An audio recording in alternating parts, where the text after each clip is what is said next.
What's going on, guys? I want to welcome everybody back to another episode of Showtime with the Cube.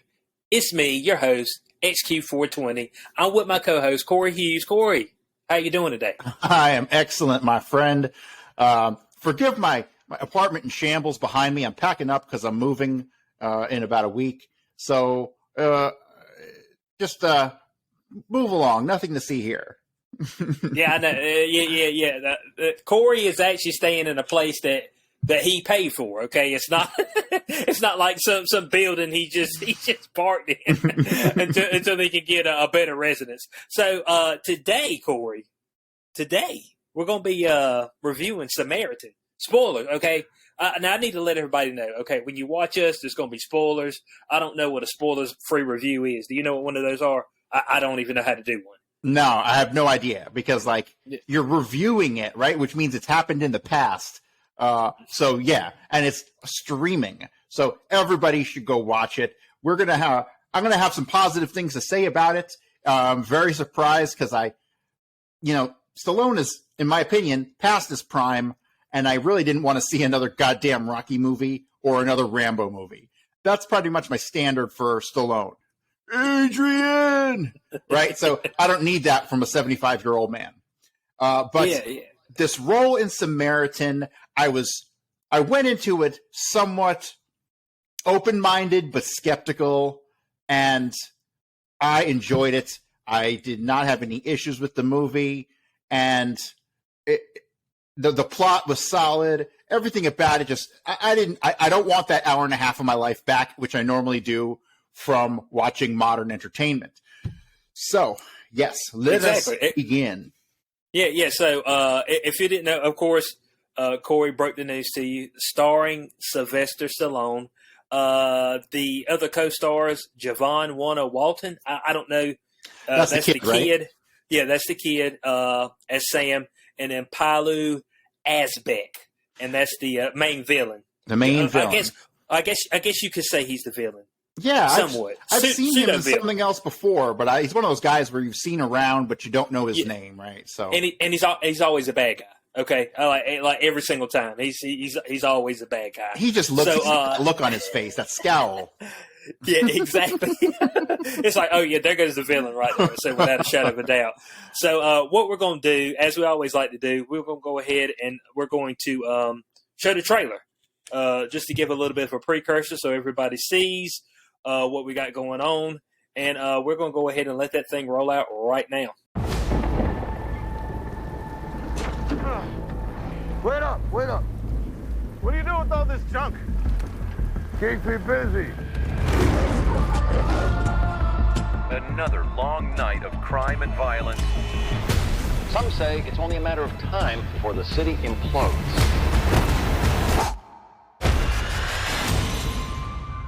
I think we're finished here. Go on, beat it.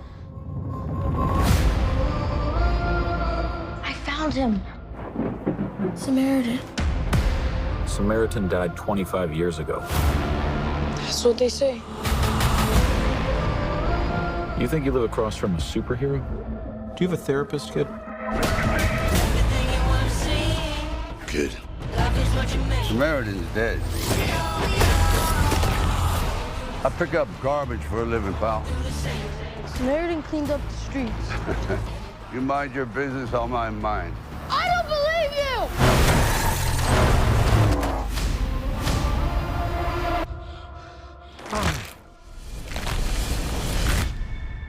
Are you okay? I'm cool.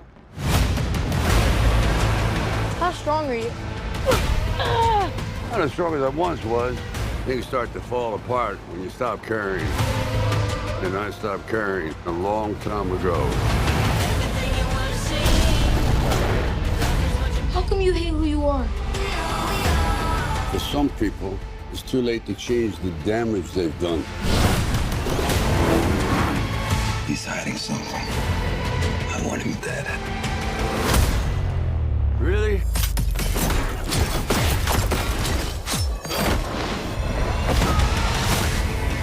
The things you bury tend to haunt you. Why did you disappear?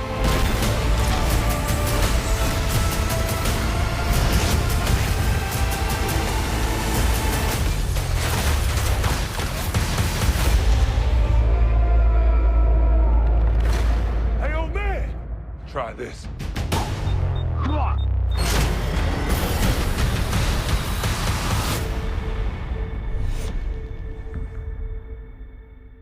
All right. So yeah, that is trailer. I mean, I ain't gonna lie to you, that trailer gets you hyped, but I mean, Yeah. I mean, they did a fantastic job with the trailer. I mean, if you're not immediately intrigued after watching that trailer, I mean, I don't know what else you want from a trailer. I got to be honest. The trailer got me to watch the movie. And really, because I initially saw it and I was like, Samaritan, a superhero movie with Stallone. That's two things I just don't want to see. Right? Honestly, I am over superheroes. But that trailer was intriguing. And of course, it showed the bad guy with his like shaved side of the head, because you all know only bad guys have the side of the head shaved and the long jacket, right?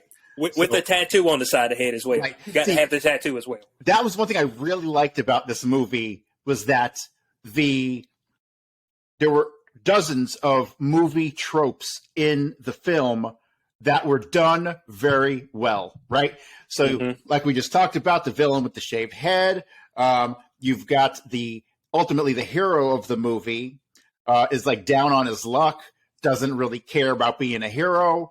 There were just so many things. And the bad guy, this I thought was great, reminded me of like RoboCop, because he had like his little gang of misfits, right?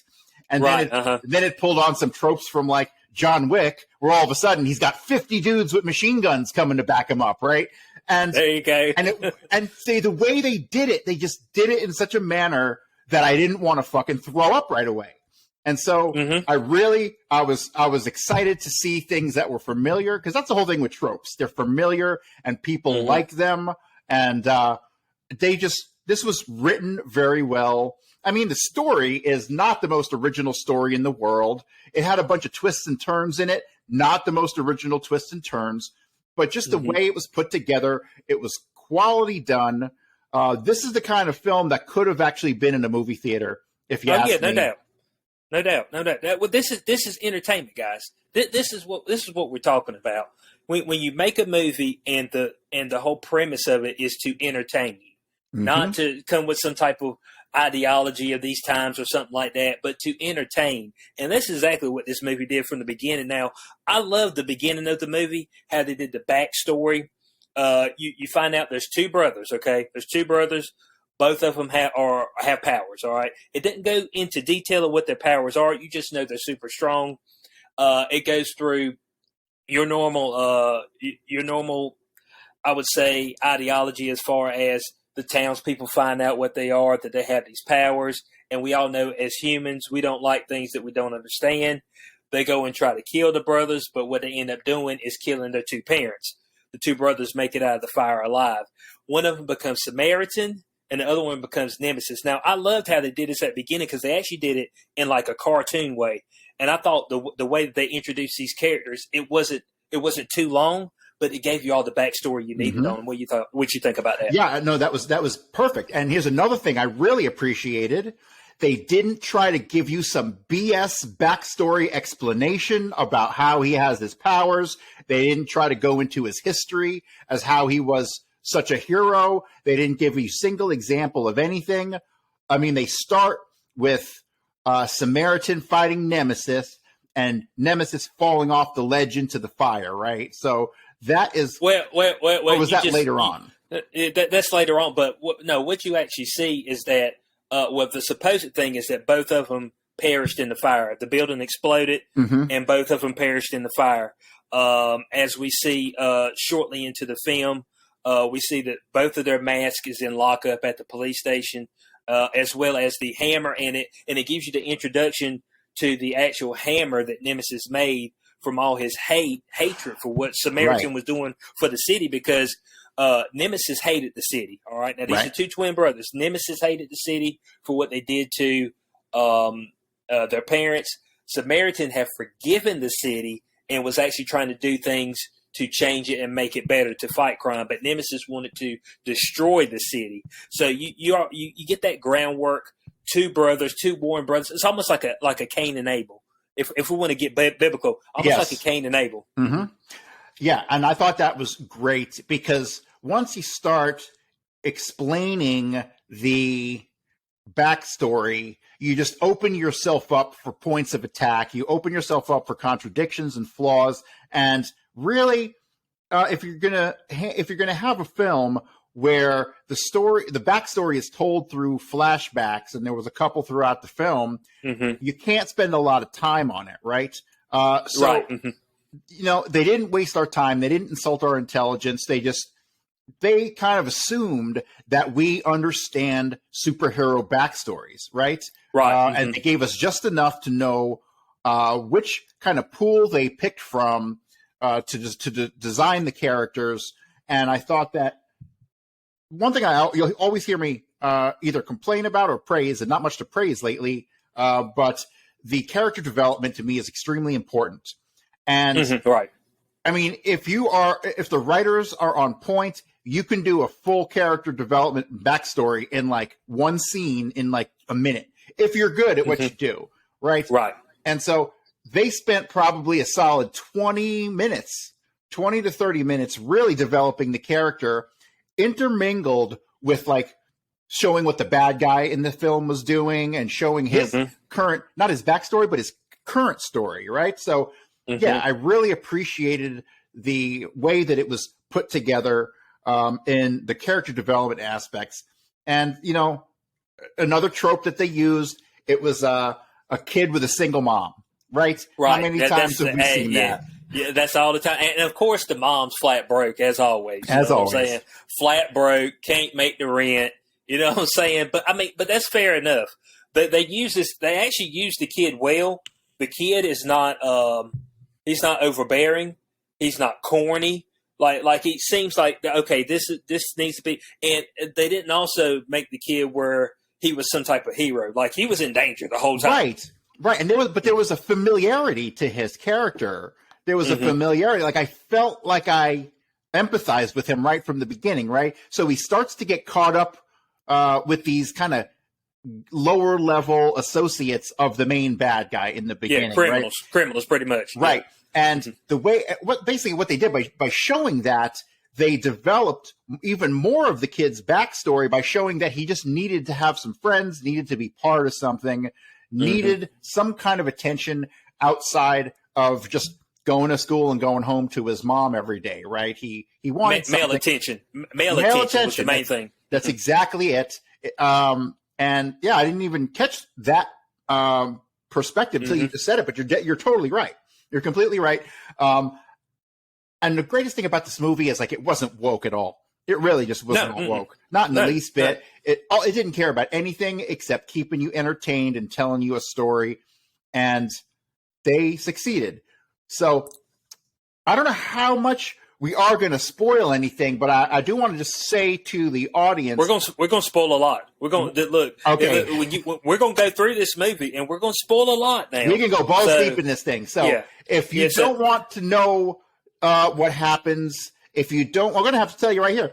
There is a major twist in the film, and if you do not want to know that twist, if you want to go watch the movie first, which I highly recommend, stop right now, put this on pause, and go watch the movie and come back to it, because I don't want to ruin it for you, because it's so rare that there's a movie that's this entertaining that, I don't want to give you the punchline and then and ruin it for you, because you will actually enjoy this one. Oh yeah. It worked out very well. So we're going to go a little bit more through the film. Of course, we talked about Sam, his backstory, lost his father. Now you end up finding out that this kid actually has a little bit of toughness about him, because his dad did teach him boxing. So his dad had some type of boxing background, because when he's up on the rooftop with Stallone later on in the movie, you see him up there and he's actually got some moves, you know what I'm saying? Sticking and moving. So this kid has, I'm not going to say that he has the most street smarts, but he's very composed for his age, because he has to be. He's 13. You see that a lot of his time he spent without his mom. So this kid does have a tough background. So I did like that as well, that they made the kid, they gave the kid a sense of toughness, because he had to be tough. He had no other choice. What do you think about that? Yeah, they demonstrated that he had some street smarts, and that I thought was good. They never say what city did. Oh, it was some fictional city, right? It was Granite City, or Granite City. Yeah, I remember because I saw like City. in the movie, there's a scene where you see like a garbage truck and it says "City of Granite City," and I was like, "Oh, that's like the Department of Education department." You know what I mean? It was redundant, but it was okay. I like the fact that it wasn't put into a city like they didn't make it New York, they didn't make it Cleveland, they didn't make it Baltimore. Fictional city. It's its own fictional city, and I thought that was killer. Oh yeah, and you also see some of the background of the kid, him trying to have a father figure to look up to because he looked up to Samaritan, and all he knows is the stories of Samaritan because he's 13. The events were 25 years in the past, so all he knows is the stories of it, but he still is trying to make a connection, almost like another father figure with Samaritan, doing good, helping the community. So we see that once again, trying to make that connection, and we can actually see that in real life, where men who are with single mothers, they try to make some type of male connection, and then sometimes the male connection they make is in the wrong places, which is what he kind of ends up doing in this movie. Yes, and so another aspect of this film that I thought was pretty cool was that the kid had some balls on him in reference to the scene where he starts to befriend this garbage man, right? Because he's getting his ass kicked, he's getting beat up by some kids, and so Stallone comes in and saves him, and he like flings these kids like across the alley, right? And they smash into a car window because you got to have the car window getting smashed as part of the whole thing. And so he's like, "Oh my God, it's him!" Like he wants to find Samaritan so bad. He keeps thinking that these different guys are Samaritan, and this one is no different, right? And then you find this out later on in the movie when he goes and he talks to the author who wrote the book about where the Samaritan go, and when he's in the guy's bookstore, he's like, "Kid, you done came to me 10, 12 times talking about you found Samaritan," and said he's not alive. Right. That character, that guy who plays that character, that's the only character he knows how to play.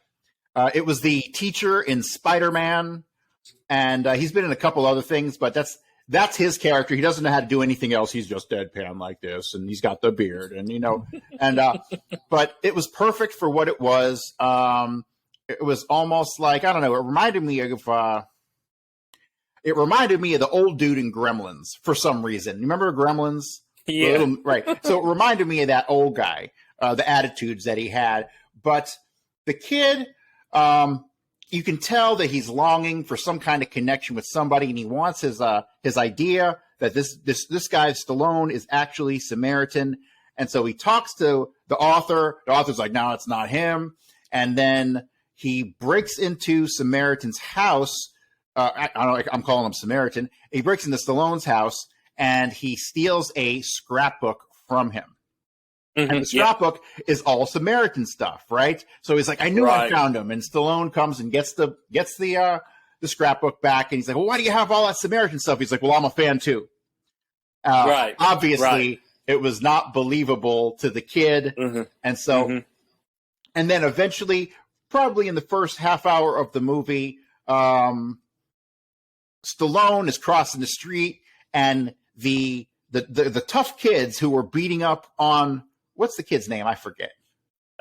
Sam. That's his name. Yeah. Right. So the kids who were beating up on Sam, they see Stallone and they run him over with the car. And Stallone is like all kinds of messed up. His arms are broken. He's like all screwed up.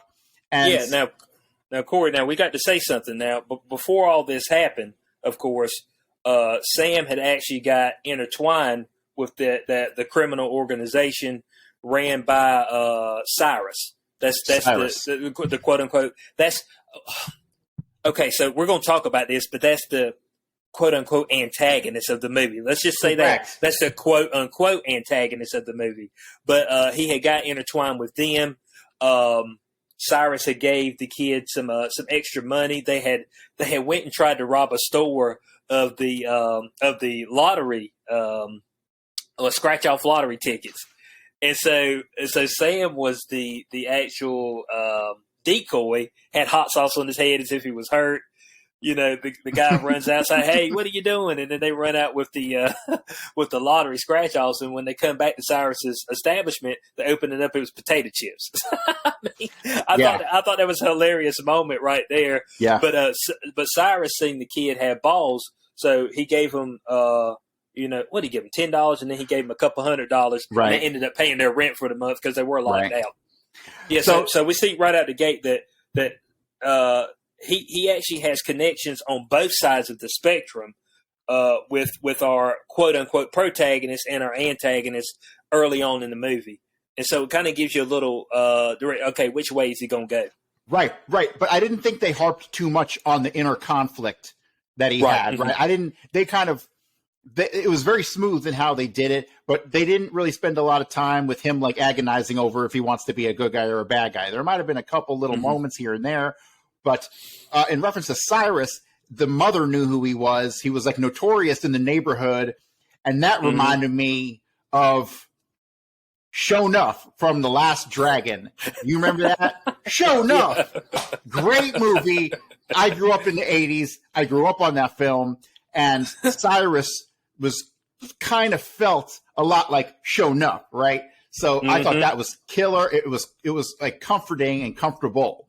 So and there was another point in the movie where and this is early on, where the kid is actually they own a junkyard, but it looks like a chop shop where they move drugs and all kind of other things as well. But Cyrus actually kidnap an officer that was supposed to be on their payroll, and Sam sees Cyrus shoot him right in front of him. And I liked at that moment that that Sam didn't panic, because it was almost like, oh my God, he's going to shoot him in front of him, then he's going to knock something over, then Sam's going to have to run. But they didn't do that, and I loved that they didn't do that, because they do that in all the movies. Somebody gets shot, then you knock a canister over, and they're like, who's that? Go get him. You know what I'm saying? I'm like, thank God they didn't do that. I didn't want them to do that. Yes, you're correct. But also, that was the moment at which he, in his mind, picked sides, right? That was the moment that he knew he didn't want to be associated with Cyrus. He thought that was that you could tell, and they made it very clear that he was going to go the route of the good guy at that point, despite the fact that he needed that longing and belonging to that group of kids. And the money. Right. Yeah, the money as well. So, because they're about to be on the street. I mean, the door was locked. It had that little spinny handle on it that you can't turn the door handle. Like they were screwed. All right, they're about to be living out there on the street, homeless, with the folks in the alleyway. So that kicks it off, and then of course that's when he starts to befriend Stallone, and we get back to when Stallone gets ran over. Now, here's what I liked about this moment, all right? Of course, he gets ran over. I mean, he gets smashed. Every bone's broken. Now, you see his true strength at that moment. He's able to actually unbreak his bones, but we see the weakness of the character is that when he gets injured, he overheats. And without cooling down, that would be his demise. So I did like that aspect of the character that you showed me some type of flaw, so he doesn't seem like somebody who's invincible. What do you think about that? Yes. And there's a little – okay, so no movie is ever perfect. There's always a little hole in the story. And so you had mentioned the hammer that was created by Nemesis, and that was the only thing that could hurt him. But, yeah, quote unquote. Yeah. Right, but the car messed him up pretty bad too. I mean, he snapped back pretty quickly. But well, hold on. That's the only thing that they say could hurt his brother. Now, I don't know if his brother had a different weakness. I don't know if Samaritan had a different weakness than Nemesis. I have no idea. No, that's who I'm talking about. Stallone as Samaritan. That was his weakness, is that the hammer that his brother made could injure him. Right. Yeah. Right, and so. But then the car messes him up, right? When the car, it should have hit him and dented in the front and should have stopped cold. But hey, nothing's perfect. One of those things is not even a big deal. And you need that scene to expose him to the kid, right? You need that. Sam needed to see that, and he needed to know that he was right? He's like, man, I knew it. I knew you were Samaritan. So, yeah.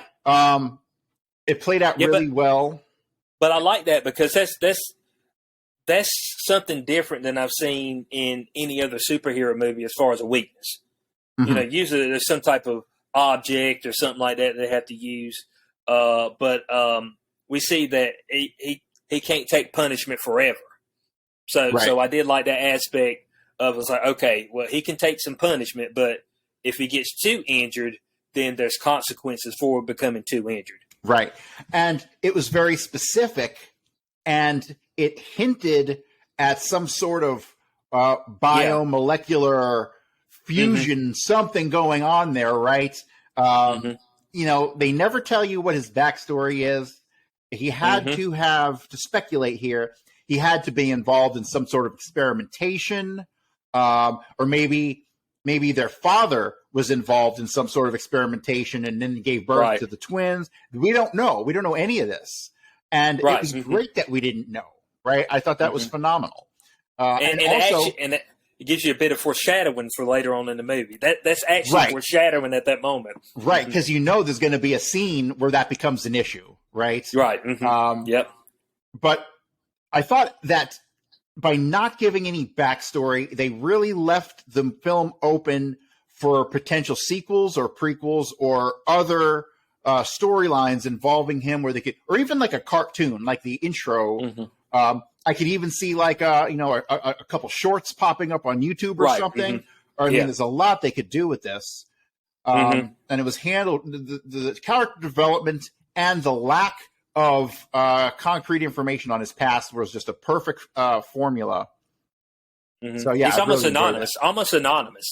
It's almost like an anonymous character. And I did like that. Now, of course, Cyrus. Now he's of course he was alive during the feud between Nemesis and Samaritan. So he's alive during this moment, and he wants to continue the work of Nemesis. Now, I don't know what type of bombs they had, but it's like blackout bombs. So when they let it off, it was almost like was it EOP? It looked kind of like a combination EMP with some weird black little things that kept falling to the ground. And I was, who knows? It was some Hollywood bomb, but it was a good bomb. Okay. Yeah. It's funny because they played upon that trope also again, where the antagonist, who's really kind of a street punk, is much more sophisticated and has connections for like military grade hardware, right? Yeah. That reminded me of the bad guys in the original RoboCop, right? Yep, those guys had all those weapons, and it's just amazing because like I was a cop for a long time, and I've known a lot of cops in big cities, and there really are no gangs like this that have super high level connections who run the drug trade in the town, and everybody's like, no, that's what doesn't happen in real life. And normally in a movie, I would kind of scoff at that, but it was put in place rather well. Oh yeah. Now, of course, we move along. He lets off the first EMP in the police station because he's there to actually retrieve Nemesis' hammer. So he goes in there, he retrieves Nemesis' hammer, and it's his hammer because he imbued it with some of his blood, and it glows red in the center, right on the actual hammer part. Retrieves the mask of not only Nemesis but Samaritans as well. That was very cool, and I didn't mistake him for an Asgardian plumber. Yeah, not at all. Now this part I thought was extremely cheesy when he walks out and all of a sudden he's got this baritone voice and he's speaking to these people out there in the street. And all of a sudden, they're just ready. They're just down and ready to go and do some shit. You know what I'm saying?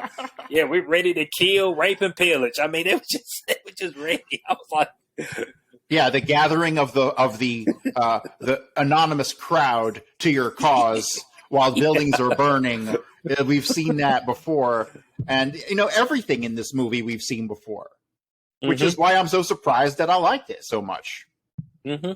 Well, it was familiar, and I think sometimes people try to stray away from what works. Let's just say that.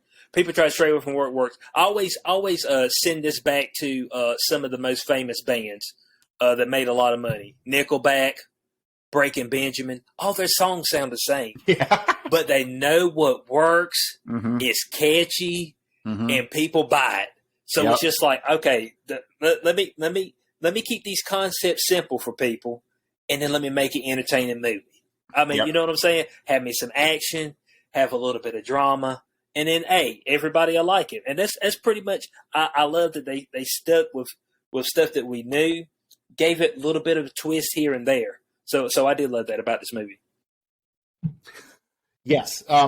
I guess the way to describe it is that it was well balanced. Mm-hmm. And, you know, another thing that I don't know that a lot of people notice because it's not on the surface, it's definitely more subconscious, but the music in the background, whoever did the score and the timing on the music was on point.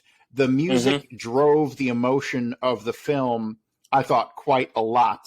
When it was exciting, the music was exciting. And when it was slow, the music was slow. And like the music took you on a journey. And some things just can't do that. And so that I really appreciated. Yeah. So the score was great. Now we're moving along. Of course, after Stallone gets hit by the car, the kid gets him back up to his apartment. And his cooling method is it Ben and Jerry's ice cream? It's some sort of ice cream. He's got a whole refrigerator just full of stacks of ice cream. So I guess that's how he's cooled down in his past to recover. Right. But we find out that Stallone gathers trash and actually rebuilds it because he says something here. It's harder to break things down than it is to rebuild. So once again, that gives you a little bit of foreshadowing for what's coming up later on in the movie, and it shows you some of his personality of why he's kind of became a loner now, and every time the kid asks him about Samaritan, he gets really irritated. He doesn't want to talk about it. What do you think about those moments in the movie? And it's every time.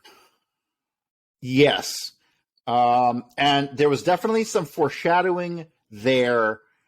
Mm-hmm. And there was only one time when, and you could tell he doesn't like to talk about his brother, right? Mm-hmm. And so when Sam is talking to him and tells him what he thinks the story is, what everyone says, how Nemesis was the bad guy and all this stuff, and then Stallone just gets angry and stops him and makes it clear that the story we know, or the story we're starting to get to know about what happened between Samaritan and his brother, is not the real story, right? So we get tipped off that there is something to come. There is going to be some sort of abrupt storyline change, or there's going to be some sort of twist that was foreshadowed earlier, which is awesome. You have to do that. If you don't, like, let's take The Sixth Sense, right? The Sixth Sense with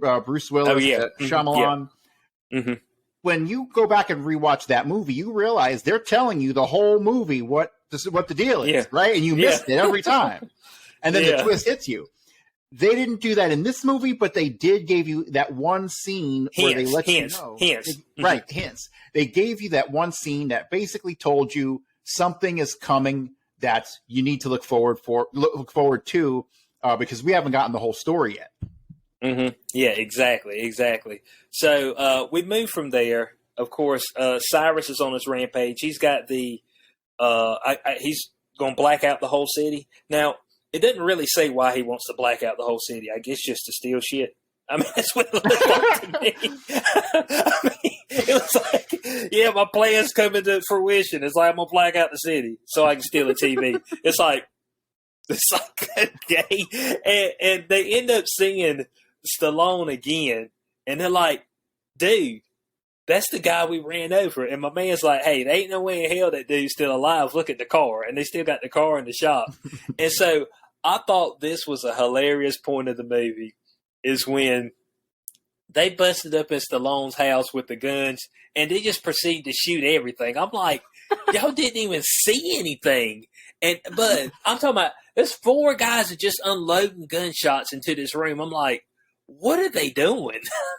Well, I thought it was hilarious because Cyrus demonstrated like a good villain. He demonstrated that he has mild ESP, right? He's prescient. He just knows things, right? Like when we have the scene on the roof, he just happens to know. He just happens to look across and see them in the window, and then he knows to go to their place, right? So a little bit of ESP there. And then when he hears that the guy got hit by the car, and Stallone got hit by the car, and he's out walking around, he's like, I need to meet that guy. Yeah, because now he's thinking, it's like, oh, that guy is Samaritan.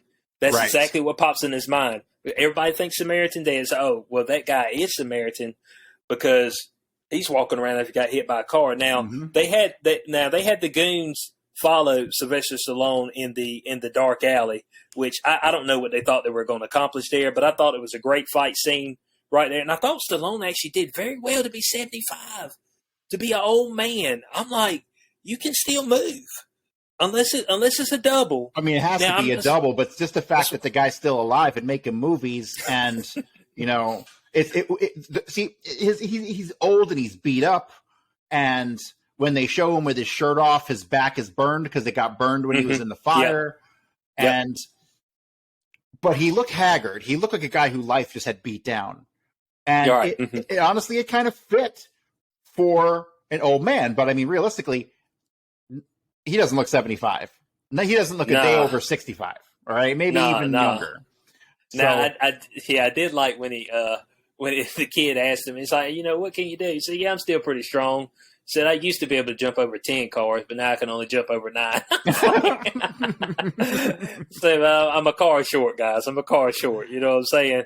It said, I mean, when you start getting old and not caring, you just kind of fall out of practice. So that's what it's kind of like. I just fell out of practice. And so he ends up going to confront Cyrus, right? And so he walks into Cyrus's warehouse, and he showed a vulnerability. He seemed vulnerable, right? Even though we know that he's Samaritan and that he is a former superhero, when he walked into that warehouse to confront them, it showed courage, but at the same time, it was like he knew that he could probably get hurt or killed by these guys, but he didn't care because he went there to do the noble thing, right? To save the day. Because he was going to leave. He was actually going to leave town. And what got him to stay is that when he looked at the watch that he got from Sam that he said he was going to fix. And so he was like, okay, because earlier in the movie, he took the watch from Sam. Sam wore a watch. It didn't work. I'm assuming, I'm going to make a safe assumption that that's a watch he got from his father. That's what I'm going to assume. It never said anything, but what other reason would you have for continuing to wear a watch that doesn't work? Yeah. It has to have some semblance there. So, so he sees that. And of course, when he goes back, it's mighty nice of the villains to take the mom, let the mom go back to the apartment. That's all I'm saying. Usually the villains kill the mom or whatever. But they let the mom go back to the apartment and say, hey, no harm, no foul. You know what I'm saying? Go back to the apartment. So Sylvester Stallone sees the mom sitting there. And in the movie, they call him Mr. Smith. He sees the mom sitting there. And then that's when he's like, okay, I need to do something about this. And so this proceeds, and actually, when we're talking about the guys in the alleyway, that particular fight scene that happened before this, he kills all of them except one person. And I like the one where, it's becoming more of a thing now, but where somebody takes the slide off a gun and then stabs somebody with it. That's becoming more of a thing now. He takes the slider off the gun, stabs a man in the chest. But that's the point where everybody. Actually, a multitude of people see him performing these feats, and then his face kind of gets out there, and he's like, "Oh shit, people know." Right. So, and that's why he's leaving town. Right. So it is the modern era. Everyone's got a cell phone. You can't do anything without someone catching a video of it. And so the explosion goes off. He jumps over the car. He pulls the car up as a shield, and to me, that was like he allowed himself to almost be exposed in order to do the right thing and save the day. Throughout the whole film, no matter how disgruntled he is, no matter how angry he is, no matter how much he doesn't want to save people or help people, he can't stop himself from caring. He can't stop himself from wanting to be that guy. And it wasn't even like an egotistical thing. It was just the right thing to do, you know? And it was pulled off really well. The Stallone's acting in this, I mean, he's another one of those guys. Like, he's the same role, whether he's Rambo or Rocky, it's the same dude. Okay. Yeah. But, and it was that same guy, but he did it really well. And I appreciate his acting in this one. Oh yeah, no doubt about it. So we're moving along in the film. We're getting to the climax now. Okay, we're getting to the climax. He's got this master plan. He gets the dump truck or the trash truck from the place he works at, and he laces it with bombs. Okay, so I thought this was. I was like, man, this is. You talk about making a grand entrance. He bashes through all the guys that are shooting thousands of rounds into him. And then he crashes into the building, all right? And then this is where the climax happens. Him and Cyrus a little bit later on because he has to fight off a whole bunch of the goons. So we go through the fight scene here. What'd you think about this particular fight scene? I thought this was also done very well, this particular fight scene. We understand that I don't know if the bullets were going in him or if they were bouncing off of him. I'm assuming they were bouncing off of him because I've never seen anything penetrate. Right, so but they were definitely hurting him. He was definitely getting hurt. And like in all good movies like this with a hero, a reluctant hero, he's getting his ass kicked, right? And he's getting his ass kicked by Cyrus. And Cyrus is now wearing Nemesis' mask. And he has Nemesis the hammer, right? So we didn't mention this, but earlier on in the film, Stallone sees, I forget if it was on TV. I think it was on TV. Yeah, it was on TV. Nemesis, and he's like, they don't really tell you what he's thinking. You can't really tell what he's thinking. But seeing that mask and the hammer, it jarred something in him, right? And I think that in particular added to his need to go in there and solve this situation, right? So he is getting his ass handed to him, which I thought was a little weird, even though it is using the Nemesis hammer, which is one of the only things that can really do damage to him because it has his brother's hatred in it, right? Now we're just going to go ahead and drop it because this is the point in time of the movie. Now, we didn't mention this, but at the beginning of the movie, when it did the actual short scene of the backstory, it said this was the only thing that could draw blood from Samaritan. Now, if we notice, when Mr. Smith is getting hit by the hammer, you never actually see blood drawn. That's an excellent. It does damage him. It does damage him, but you never actually see blood drawn. Right. Okay, and here's the premise. Cyrus is beating him. Okay, he's beating him pretty bad. And then Stallone is finally like, enough of this. And he keeps calling him the good bad guy. No, he keeps calling him. He keeps calling him the good guy. Yeah, the good guy. He's hitting him, and he's saying he always had to be the good guy. And so, you want to go ahead and drop the bomb? The bomb is that who we think Samaritan is actually Nemesis. Stallone is actually Nemesis the whole movie. Right, and so he's hitting him with the hammer, and he goes, "You keep saying I'm the good guy. Well, I'm the bad guy." And that's when Cyrus looks at him, he goes, "Oh my God, it's Nemesis." And it clicks for him, and at that moment, you see that sense of betrayal. Like the person who he had looked up to his whole life, the bad guy he wanted to be like, had become a pathetic, soft, good guy. And it was like a betrayal to him. Back to, but once again, what that incorporate? A father figure. Because Nemesis was Cyrus's father figure. You had two separate people in this movie that had, quote unquote, looked at Samaritan and Nemesis as father figures. Now, that was a eye-opening moment for Sam as well. He's like, what the hell? You know what I'm saying? He's like, right. What? And so throughout this movie, when Stallone kept telling him that Samaritan was dead, it's because he knew he was dead. Yeah.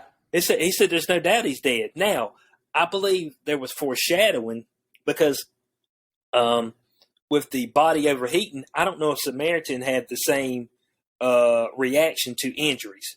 You know what I'm saying? So when I see a body overheating, I'm thinking fire. And I remember watching it with my girlfriend, and I was like, halfway through the movie, I was like, hold on. Something is wrong every time he keeps saying Samaritan. Stallone's body language changes. I was like, this is Nemesis. And she's like, what are you talking about? I was like, I just got this feeling. I got this feeling that this is Nemesis.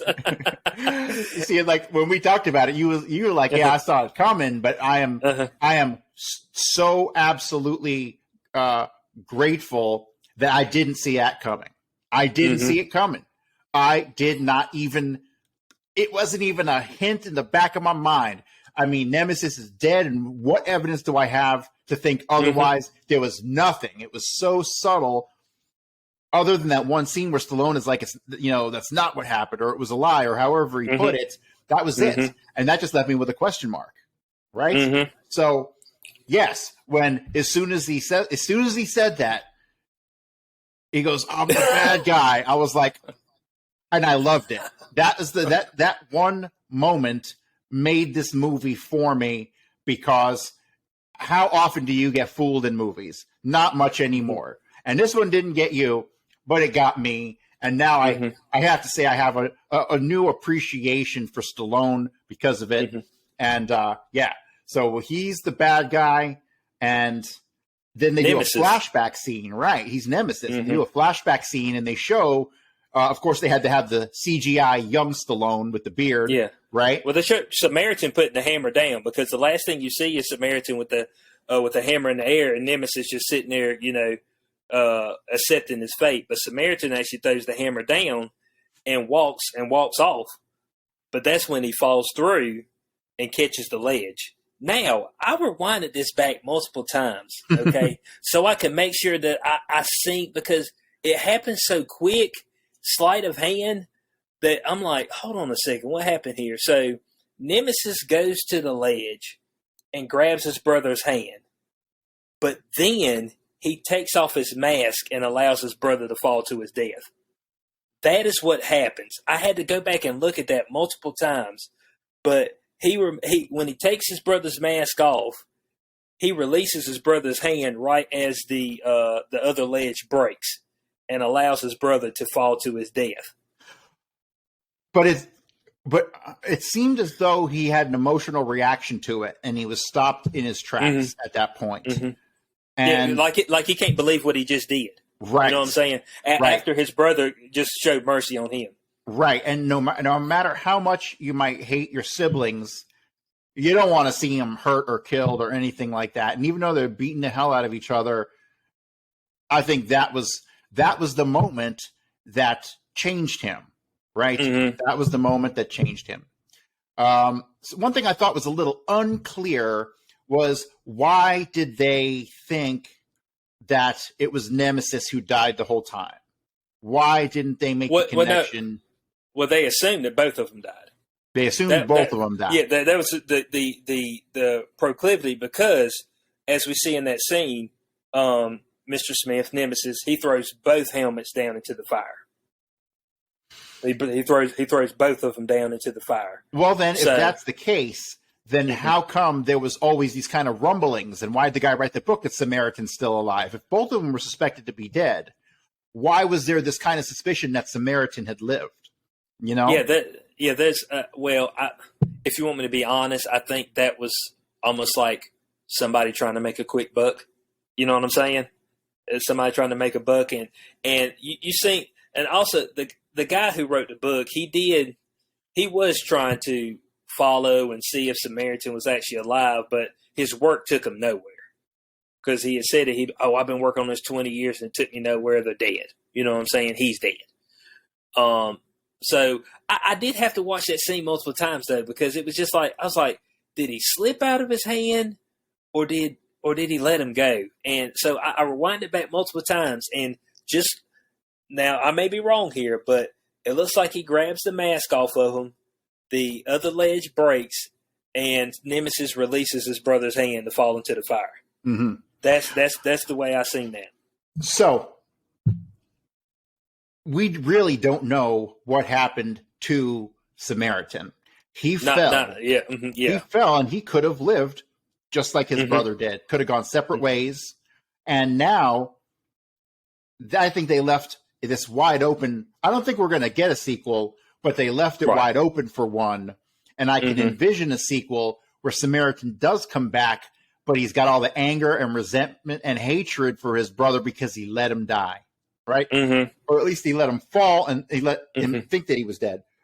So I can totally see another movie where the roles are now reversed, right? They have just switched sides, and now Nemesis is the guy who just wants to be good and live a good life, and Samaritan is the one who comes back for revenge. I could see that as being a plausible sequel. Yeah, so we moved throughout that scene. Of course, Cyrus's girlfriend dies. No biggie. She didn't really have not much to the plot. He kills everybody in the facility. Then we have the final showdown with Cyrus, and it's always fitting you tie it right back into a burning building, because that was his last moment, actually doing the fighting deal with a burning building with his brother. So now we got another moment with another burning building. Yes, and they even had the almost identical setup where he's standing looking down into the fire where the ground had just collapsed, and it was virtually identical. And actually, that might have been the moment that the flashback happened. That would make perfect sense. Yeah. And again, not original, but originally done. Right. Of course. So we of course we had that battle. It's not really much of a battle, all right. I mean, Stallone overmatches him. Of course, with the hammer, it must not be very heavy. That's all I know. This hammer must not be very heavy, because Cyrus can wield it with no problem. All right, so it must be like a 5-pound sledgehammer. You know, it can't be like a 20, 30-pound sledgehammer. You know what I'm saying? Because he wields it with no problem. He gets a few blows in, of course, and he ends up defeating Cyrus. He wraps the hammer around him, actually, and then throws him into the fire. Yeah. So this guy, he's quote unquote, because technically you could call him an anti-hero, because quote unquote your true heroes are not supposed to kill people, right? And that true heroes, so if you like Captain America, you know, guys like that, they don't actually kill anybody. Right. So he's like quote unquote, and like he has no problem killing people. Like it's just like, yeah, I'll kill you. You know what I'm saying? I mean, and I'll kill you in a horrible way too, while I'm at it. So, of course, he begins, and I was trying to figure out when it was going to happen, because I'm like, dude, the building's burned down. You're taking a lot of damage. It's hot. You're going to overheat at some point in time, and he does right here in this moment. Yes, and Amazon produced this movie, right? This is an Amazon original film. Yeah. That's surprising. That's surprising, because look at what else they're putting out now. They're putting out Lord of the Rings crap that, like, even Elon Musk was like dumping all over their new Lord of the Rings. I don't know if you saw that tweet he put out. Yeah. So Elon Musk comes out and says that Tolkien is rolling over in his grave, talking about the new Lord of the Rings stuff. So Rings of Power. Yeah, right, Rings of Power. So it's amazing how, on one hand, they have the sense enough to put out a good film like that, and on the other hand, they're putting out crap, and have put out crap in the past. You know. Well, I think they've done very well with their movies. The Without Remorse one was good. The Tomorrow War was good. This one was good. I was like, y'all seem to be doing pretty good with your movies. You've got good direction. It's a basic enough storyline. Sometimes storylines can get over complex, and then they can start getting into a bunch of ideologies, of the modern times. And you're just like, man, I'm not into that. Give me a good story. Give me some action. And then I can say, hey, I didn't waste my hour and 45 minutes, 2 hours. You know what I'm saying? Yeah. Hour, 45 minutes, 2 hours. So, of course, Sam ends up saving him. He finds I wouldn't say it's a fire hydrant, but it's just like a like a water spigot on the side of the building that just was there. I mean, it just and it spews out water hard. It's almost like a fire hydrant. Yeah, you never know when you're just going to need a full-on spigot. So yeah, yeah. I was just like, okay. And the thing is that at this moment, Sam understands that this was Nemesis the whole time that he was speaking to, but it doesn't change his outlook of Mr. Smith at the end of the day. Yes, totally. And he calls him Samaritan. They just because the whole thing is that, and this goes back to everything, but you want to give the city and the people hope. Yes, so, I thought that was killer because at first it was like he wasn't sure. They kind of led up to you not knowing what he was going to say. Right? Was he going to out him as being Nemesis, or was he going to give the city hope? And he did the right thing, and they wrapped it up really well. I was very pleased with it. And other than that big twist that we talked about, the rest of the movie was extremely predictable, but you didn't seem to mind. It was one of those ones where you just didn't seem to mind that it was predictable. Right. Exactly. So yeah, that's Samaritan in a nutshell right there.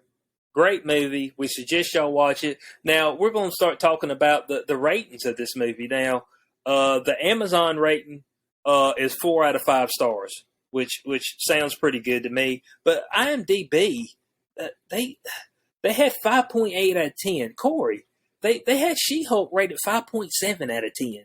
I mean, they can't be serious. You know what I'm saying?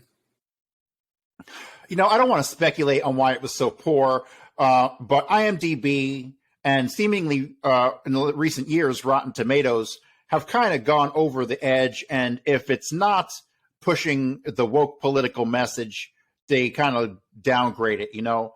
So I don't want to think that that's it, because the world would just be a shitty place to live if that's the case. But I think that's what it is. Maybe probably because it didn't have things in it that they wanted.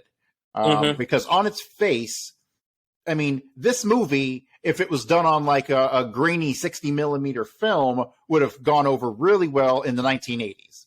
You know what I mean? Yeah. Oh, yeah. And so probably those reviews are probably from younger people who can't appreciate the feel of it. Hold on. They give a breakdown up here on IMDb. I didn't even know that of the ratings. Now, would you believe that females rated the movie better than males?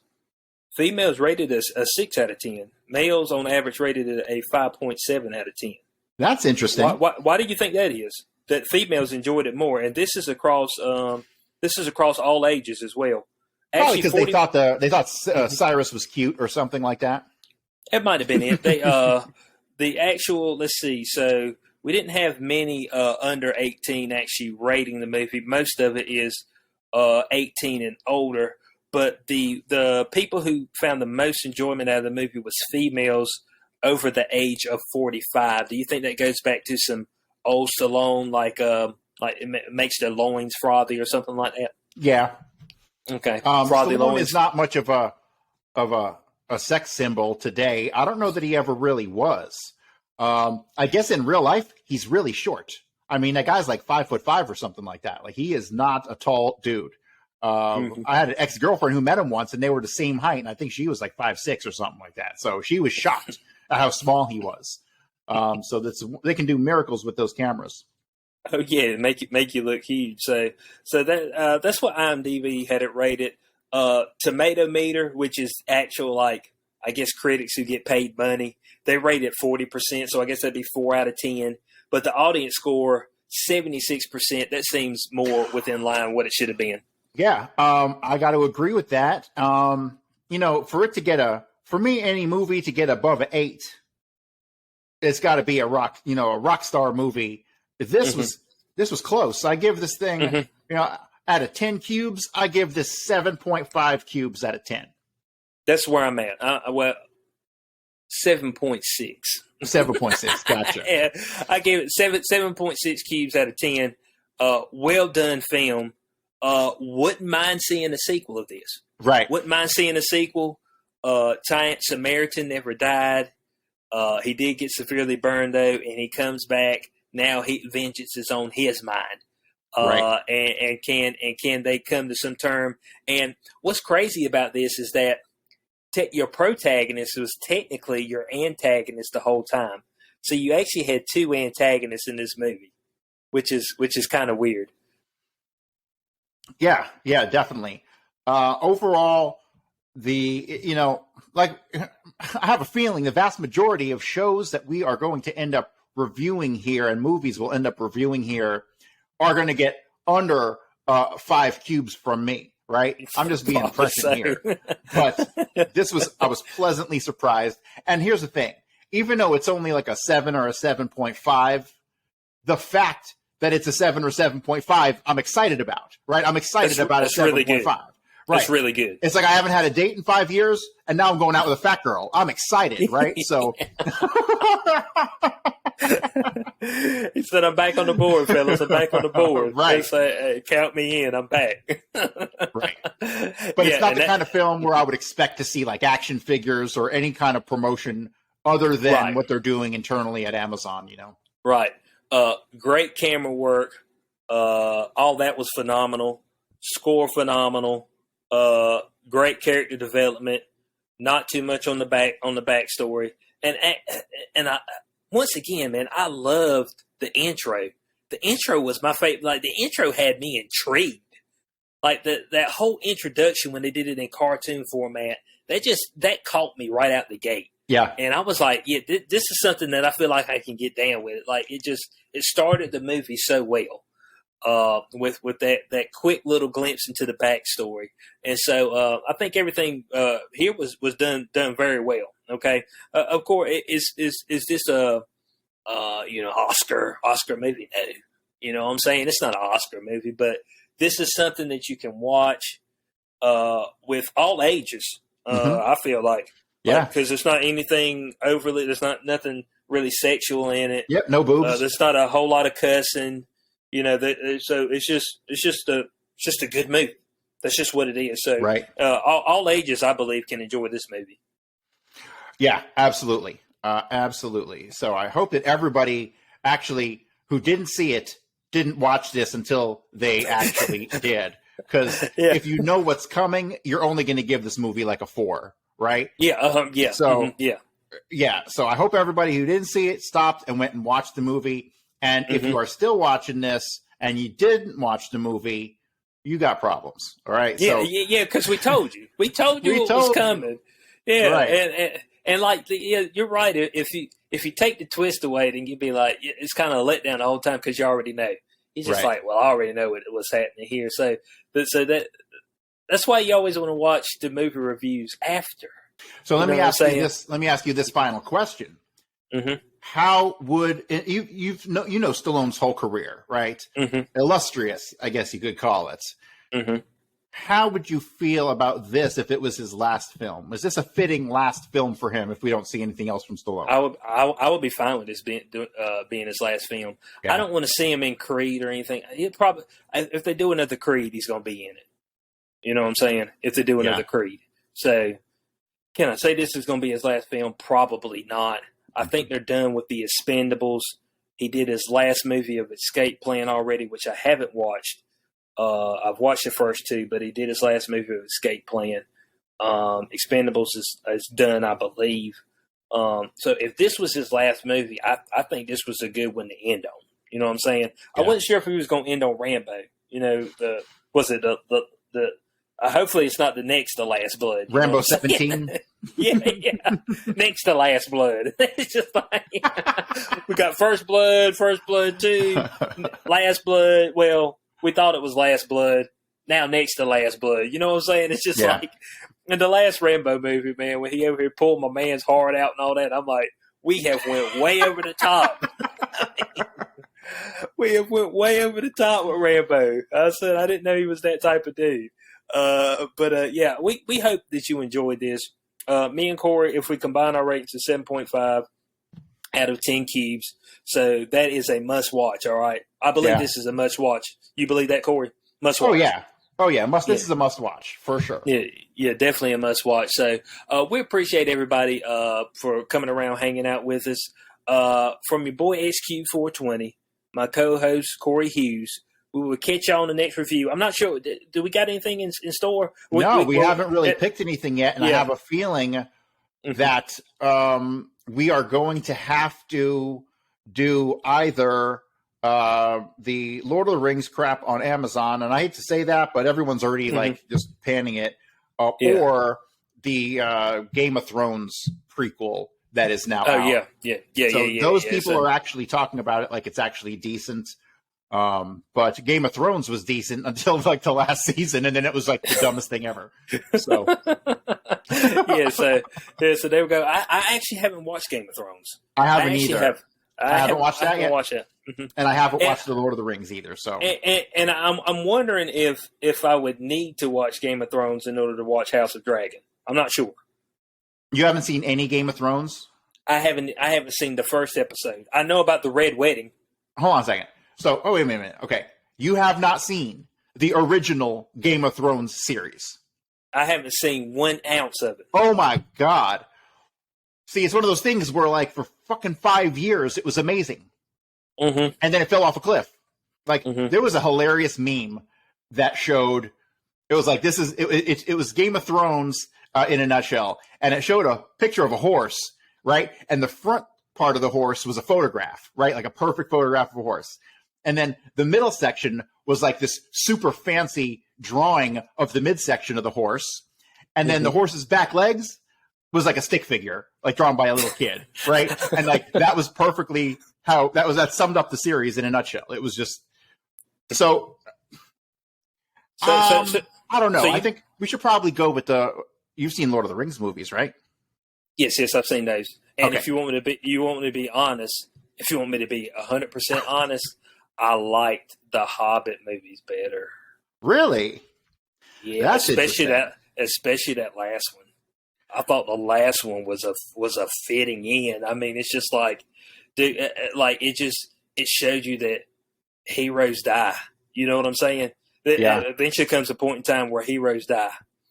And so I thought like that had the emotion and everything in it right there. So, some of the characters in the Lord of the Rings movies I didn't care about, to be honest. Early on, when I can't remember the guy's name, but when he got arrowed down, I could care less.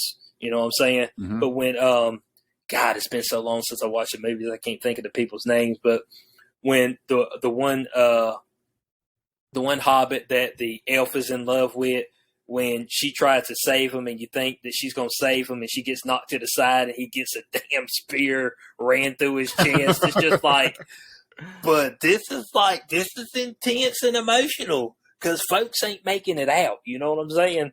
Yeah. And that's the way real life is. You know, folks don't make it back. And that's the way that stuff was. So it's just like, I don't know. For me, I like the Hobbit trilogy better. So we're going to have to cover this new series, at least the first episode. I beg you, with every fiber of my being, please don't make me watch another episode of She-Hulk. You're going to have to. You're going to have to. Oh, God. Okay. Jesus Christ. We're going to have to go through all of them. I mean, it's unfortunate. Can I cut off a hand instead or something? No hand cutting off. We're going to make it through it. I think the show's got to go somewhere, okay? The show's got to go somewhere. It's going right in the trash is where it's going. Yeah, that's what it's doing. So we appreciate everybody for checking us out.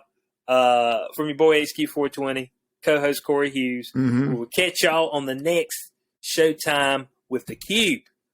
Peace out.